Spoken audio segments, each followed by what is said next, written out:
কিন্তু সব সময় ও স্বার্থপরের মতো ওর কথাই ভাবে। আমি সত্যি আর পারছি না মা। মা, আমি না তোমার জামাইয়ের সাথে আর সংসার করব না। কি বললি? সংসার করবি না? কেন আর সংসার করবি না? তোর স্বামী কি তোরে হাতে মারে নাকি ভাতে মারে যে সংসার করবি না? না, ও তো আমাকে হাতেও মারে না, ভাতেও মারে না। কিন্তু মা, ও তো আমার সাথে দুটো ভালোভাবে কথাও বলে না। কথা বলে না মানে? পুরুষ মানুষ সারাদিন কাজে কামে বাইরে ব্যস্ত থাকে, মন টন খারাপ থাকে, বাড়িতে এসে তোর সাথে কথা না বললেই বাকি। আর তোর শ্বশুর শাশুড়ি তো তোকে যথেষ্ট পরিমাণে ভালোবাসে, মেয়ের মতো স্নেহ করে।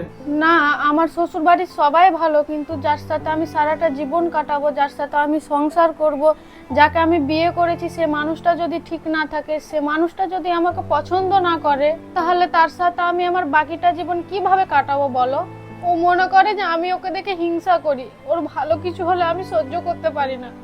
তুমি বলো মা, কোনো স্ত্রী কি কোনো স্বামীর ভালো দেখে হিংসা করে?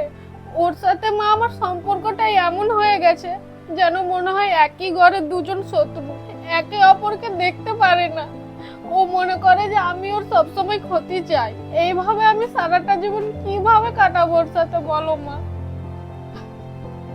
তোমার জামাই তো তোমাদেরকে নিয়েও আমাকে অনেক ভাবে খোঁটা দেয়, নানা রকম কথা শোনায়। আমি ওগুলো এখন সহ্য করতে পারছি না মা। সমস্যা কি? তোর স্বামী তো আমাদেরকে নিয়ে আজে বাজে কথা বলে, তাই না? আমরা তো তাতে কিছু মনে করছি না। তোকে যখন তোর স্বামী আমাদেরকে নিয়ে আজে বাজে কথা শোনাবে, তখন তুই এক কান দিয়ে শুনে আরেক কান দিয়ে বের করে দিবি, আর মনে মনে ভাববি যে মানুষটাই হচ্ছে ওরকমই। তাহলে দেখবি আর মনে কষ্ট পাবি না। হ্যাঁ মা, আমি এতগুলো বছর সংসার করেছি, কিন্তু আমি তোমাদেরকে কিছুই বলিনি। এতগুলো বছর আমি একাই স্যাক্রিফাইস করেছি। আমি দোষ না করেও দোষী হয়েছি, কোনো কিছু দোষ না করেও আমি আমার ঘাড়ে দোষ নিয়ে নিয়েছি, যাতে সংসারে কোনো অশান্তি না হয়। এখন আমি ক্লান্ত হয়ে গেছি মা। কান্নাকাটি করিস না তোমার, কান্নাকাটি করে কিছু হয় না, মানিয়ে নে। একটা মেয়ের জীবনে না দুঃখ কষ্ট অনেক ঝড় আসে, সেগুলো মানিয়ে নিয়ে সংসার করতে হয়। মেয়ে মানুষ হয়েছিস, মনটাকে শক্ত করতে হবে। তুমি জানো না মা, ও সব সময় শুধু ওকে নিয়েই ভাবে। সব সময় বলে তুমি আমার কেউ না, তুমি তোমার মতো, আমি আমার মতো, আমাদের বলে কোনো কিছু হয় না। মা তুমি বলো, একটা সংসার তো স্বামী স্ত্রী দুজন মিলেই হয়, কিন্তু সব সময় ও স্বার্থপরের মতো ওর কথাই ভাবে। ওর ভবিষ্যতের চিন্তায় আমি ওর কোনো কিছুতেই নেই মা।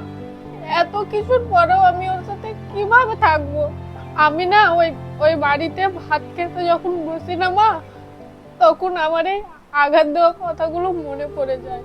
আমার বুকের ভিতরে না কাটার মতো লাগে। আমার মুখ দিয়ে যে খাবারটা যায় না মা, তখন খুব কষ্ট হয়। আমি আর পারছি না মা। প্রত্যেকটা মেয়ে মানুষের জীবনে এরকম একটু কষ্ট থাকে মা। দেখ, তুই একবার নিজের কথাটা ভেবে দেখেছিস যে তোর কোনো ভাইটাই নাই? আমরা যদি মরে যাই তাহলে তোর কি হবে বল? তোর স্বামী তখন তোর হবে একমাত্র ভরসা। তোর স্বামী হবে তোর বট গাছের ছায়া। এখন পুরুষ মানুষের শরীরে রক্তের একটু গরম আছে, তাই একটু তোকে অন্যরকম ভাবে দেখছে। একটু বয়স হয়ে গেলে সেই রক্তের গরম আর থাকবে না।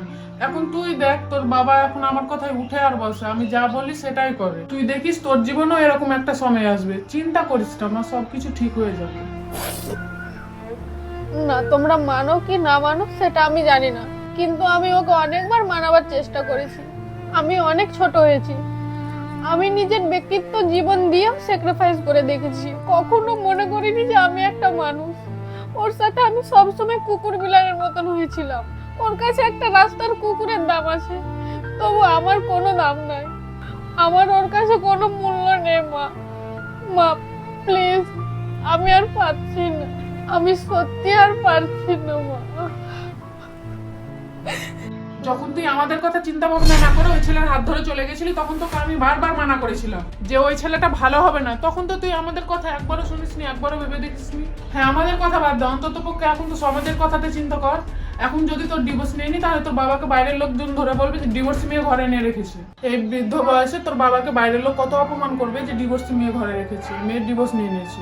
মা, তোমরা শুধু সমাজের কথাই বলো যে সমাজ কি বলবে, কিন্তু তোমরা একবার আমার কথা বলো না। আমি কতটা কষ্ট সহ্য করছি, একবার আমার দিকে তাকাও মা। শোন মা, এই সংসার জীবনে না আমরাও অনেক কষ্ট সহ্য করেছি। আমার শাশুড়িও খুব ভালো ছিল, কিন্তু তোর বাবা আমাকে বিভিন্ন রকমের যা নয় তাই কথা শোনাতো, মাঝে মধ্যে তো গায়ে হাত তুলতো। কিন্তু তোর সাথে তো সেটা করছে না, তোর তো গায়ে হাত তুলছে না, তোকে মুখেই দু চারটা কথা বলছে। একটু বুকে কষ্ট লাগে, সেটা আমরা বুঝি মা, একটু মানিয়ে নিয়ে চল, সব ঠিক হয়ে যাবে। আমাদের মেয়েদের জীবনটাই এরকম, বুঝলি? আমি তোমার আর বাবার কথা চিন্তা করতে করতে এতগুলো বছর আমি ওর সাথে কাটিয়েছি, আর পারছি না মা। আজকে তোর বিয়ে হওয়া কম বছর হয়নি, অনেকগুলো বছর হয়েছে। এতগুলো বছরে কি তুই তোর স্বামীর সাথে সংসার করিসনি? শোন মা, তোকে কয়েকটা কথা বলি, ঠান্ডা মাথায় শোন। একটা মেয়ের বিয়ের পরে স্বামী হচ্ছে তার সব থেকে বড় সম্পদ, স্বামী হচ্ছে তার সবকিছু। আজকে তোর স্বামী তোর সাথে উল্টাপাল্টা কথা বলছে, একদিন গিয়ে দেখবি তোর স্বামী তোর অনুশোচনা করবে। আমরাই আর বা কয়েকদিন বাঁচবো, আজ আছি কাল নাই। আমরা যদি আজ মরে যাই তাহলে তোর কে দেখাশোনা করবে? তোর কি হবে বল? তাই বলছি, একটা মেয়ে মানুষের জীবনে না একটা পুরুষ মানুষ অনেক প্রয়োজন আছে। জামাই যা করে মুখ বুঝে একটু সহ্য করে নে, দেখবি একটা সময় আসবে সবকিছু ঠিক হয়ে যাবে। স্বামীর অবহেলা সহ্য করে হাজারো মেয়ে এরকম ভাবে সংসার করে যাচ্ছে, শুধুমাত্র পরিবারের সম্মানের কথা চিন্তা করে।